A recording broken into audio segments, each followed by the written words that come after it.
আজকে হচ্ছে বুধবার আর এখন বাজে সকাল 8:30। তো নমস্কার সবাইকে, আশা করছি সবাই খুব ভালো আছো আর আমরাও কিন্তু ভালো আছি। তো দেখো চারিদিক পুরো সাদা হয়ে আছে, মানে কুয়াশা পড়েছে। তো মানে রৌদ্রটা ঠিক মতো এখনও ওঠেনি। তো ঘুম থেকে উঠেই সর্বপ্রথম কাজ হচ্ছে ভেজা জামা কাপড়গুলো মেলে দেওয়া। ভেজা জামা কাপড়গুলো মেলে দিয়ে তারপর হচ্ছে সমস্ত কাজ করব আর কি, মানে ঘরের কাজ করব আর কি, ঘর ঝাড়ু দেওয়া, তারপর উঠোন ঝাড় দিতে হবে। তো আজকে হচ্ছে বুধবার আর এখন বাজে সকাল ওই 8:30 আর কি। তো গুড মর্নিং সবাইকে, আশা করছি সবাই ভালো আছো। তো অনেক দিন পর আজকে ভিডিও করছি। তো প্রায় মনে হয় 2 সপ্তাহ কোনো ব্লগ দিতে পারিনি আমি। মাঝখানে একটা ভিডিও দিয়েছিলাম, ওই 6 মিনিটের না 7 মিনিটের একটা ভিডিও দিয়েছিলাম। তারপর আর কোনো ভিডিও করিও নি, আর ভিডিও দেওয়াও হয়নি। বোন চলে গেছে বাড়িতে প্রায় 2 সপ্তাহ, মানে 2 সপ্তাহ পার হয়ে গেল। তো বোন বাড়িতে যাওয়ার পর আর কোনো ভিডিও করিনি। তো চলো, এই যে ভেজা জামা কাপড়গুলো মেলে দিলাম, এবার হচ্ছে ঘরে যাই, ঘরে গিয়ে ঘরের কাজকর্মগুলো করি তাড়াতাড়ি করে। তো চলো, পরে কথা হচ্ছে তোমাদের সাথে।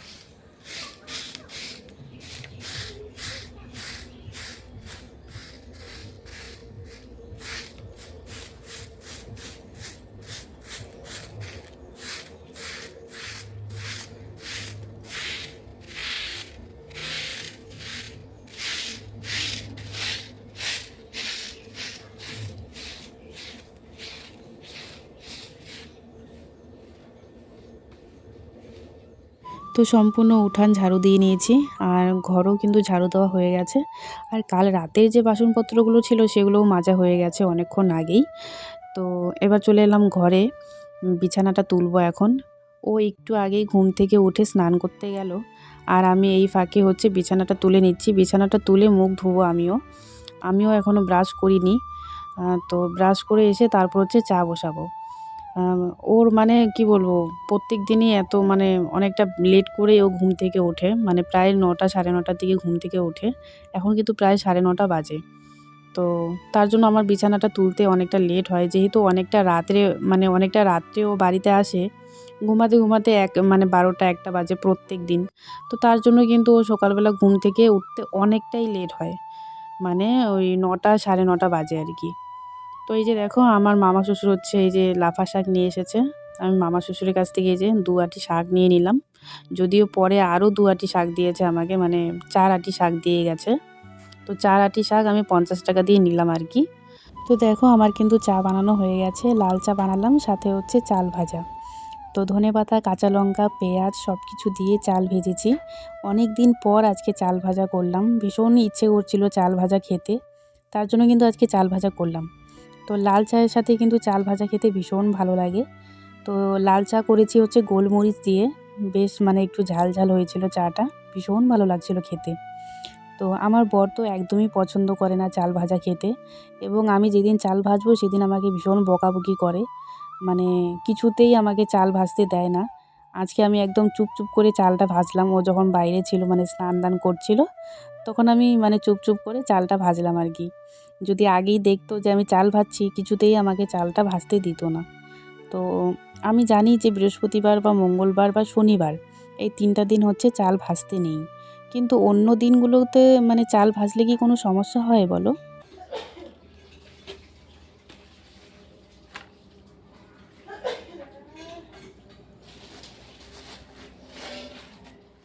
তো সকালের খাওয়া দাওয়া তো হয়ে গেল। সকালের খাওয়া দাওয়া বলতে ওই চা আর হচ্ছে চাল ভাজা তো খেলাম, আর তো কিছু খাবো না।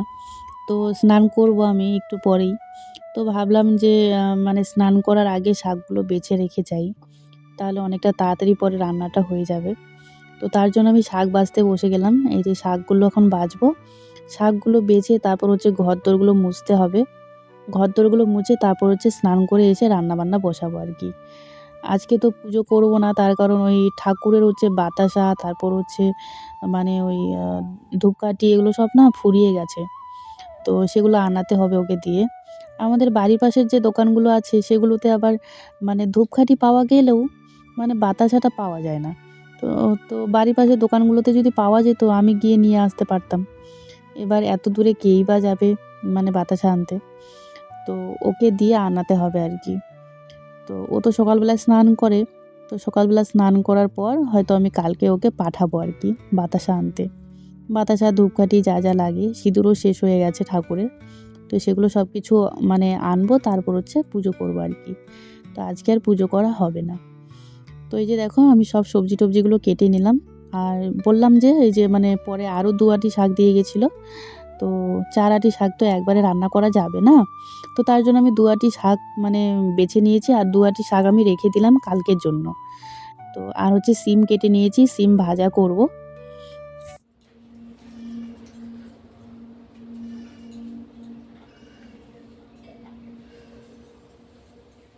তো দেখো আমার কিন্তু স্নান হয়ে গেছে। স্নান করে এসে এখন হচ্ছে মানে ক্রিম সিঁদুর দিয়ে নেব আর কি। তারপর হচ্ছে রান্না বান্না বসাবো। তো বোন বাড়িতে চলে গেছে 2 সপ্তাহ, মানে 2 সপ্তাহেরও বেশি হলো আর কি। তো ও বাড়িতে যাওয়ার 2 দিন আগে আমাদেরই ঘরের সামনে সিঁড়িতে আমি 1 বালতি জল আনতে গিয়ে পড়ে গেছিলাম।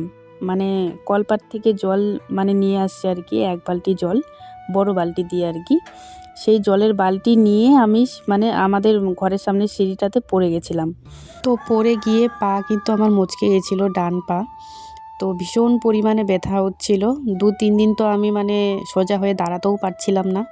আর হাঁটা তো দূরেই থাক, মানে একটুখানি হাঁটলেই মানে একদম মনে হচ্ছিল যে পাটা মনে হয় ছিঁড়ে যাবে, এমন পরিমাণে ব্যথা হয়েছিল, পা ফুলে গেছিলো।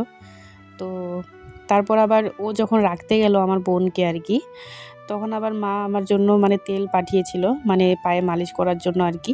আমাকে কিন্তু কোনো ওষুধ খেতে হয়নি। তো সেই তেল দিয়ে মালিশ করে করে আমার পা ব্যথাটা একটু কমেছে আর কি। তবে এখনও মানে হালকা হালকা ব্যথা করে, মানে খুব জোর দিয়ে যখন হাঁটি তখন কিন্তু পায়ে এখনও ব্যথা করে, যেহেতু মচকে গেছে। পা মচকে গেলে নাকি অনেকটা সময় লাগে কমতে। তো চলো, স্নান করে এসেই তো টিপ সিঁদুর দেওয়া হয়ে গেল। এবার হচ্ছে রান্না বান্না বসাবো। সবার প্রথমে হচ্ছে ওই লাফা শাকের ঝোলটা করবো আর কি। তো তোমরা এই লাফা শাক কে কে চেনো একটু কমেন্টে জানিয়ে দিও তো। এই লাফা শাক কিন্তু সব জায়গায় পাওয়া যায় না। আর এই লাফা শাক রান্না করতে গেলে কিন্তু তেল লাগে না, তেল ছাড়াই এই শাক রান্না করা যায়। তো আমি প্রথমে দেখো মানে জলটা গরম করে নিয়েছিলাম, রসুন দিয়েছি, তারপর পরিমাণ মতো লবণ দিয়েছিলাম জলের মধ্যেই, আর 3টা কাঁচা লঙ্কা দিয়েছি। তোমরা চাইলে কাঁচা লঙ্কা নাও দিতে পারো, তবে আমি একটু কাঁচা লঙ্কা দিলাম, তার কারণ একটু ঝাল ঝাল হলে খেতে বেশ ভালো লাগবে আর কি। তারপর হচ্ছে এই যে দেখো জলটা ফোটানোর পর, মানে জলটা গরম হয়ে যাওয়ার পর আমি শাকগুলো দিয়ে দিয়েছি। আর নামানোর আগে কিন্তু এই যে দেখো ধনেপাতা দিয়ে দিচ্ছি। তো শাকের ঝোল তো হয়ে গেল। এবার হচ্ছে সব বাকি রান্নাগুলো করে নেব। এই যে দেখো ধনেপাতা দিয়ে দিচ্ছি, ধনেপাতা দিয়েই কিন্তু নামাবো শাকের ঝোলটা। তো তোমরা হয়তো ভাববে যে তেল ছাড়া রান্না করলাম, খেতে হয়তো ভালো হবে না। তেমনটা কিন্তু নয়, এই শাকের ঝোলে কেউই তেল দেয় না। এই শাকটাতে তেল দিতে হয় না, সবাই বলে। তেল দিলে না একদমই খেতে মানে ভালো লাগে না আর কি। তেল ছাড়া রান্না করলে ভীষণ টেস্টি হয়। তো তোমরা মানে তোমরা যারা যারা এই শাকটাকে চেনো, তোমরাও নিশ্চয়ই জানো যে এই শাকে তেল দিতে হয় না। তো দেখো আমি কিন্তু খেতে বসে গেছি। অনেকটা দেরি হয়ে গেল, মানে রান্না বান্না করে মানে কিছুক্ষণ সেলাই কাজ করতে হলো আমাকে। মানে রান্না করার প্রায় 1 ঘন্টা পর আমি এই যে ভাত খেতে বসলাম আর কি। এখন বাজে দুপুর 2টা। তো এই যে দেখো বেগুন ভর্তা করেছি, সিম ভাজা, সাথে হচ্ছে লাফা শাকের ঝোল, আর সাথে হচ্ছে একটুখানি মুসুর ডাল। যদিও মুসুর ডালটা কালকের রাত্রিবেলা রান্না করা আর কি, সেটা আমি গরম করে নিয়েছি, নষ্ট হয়নি।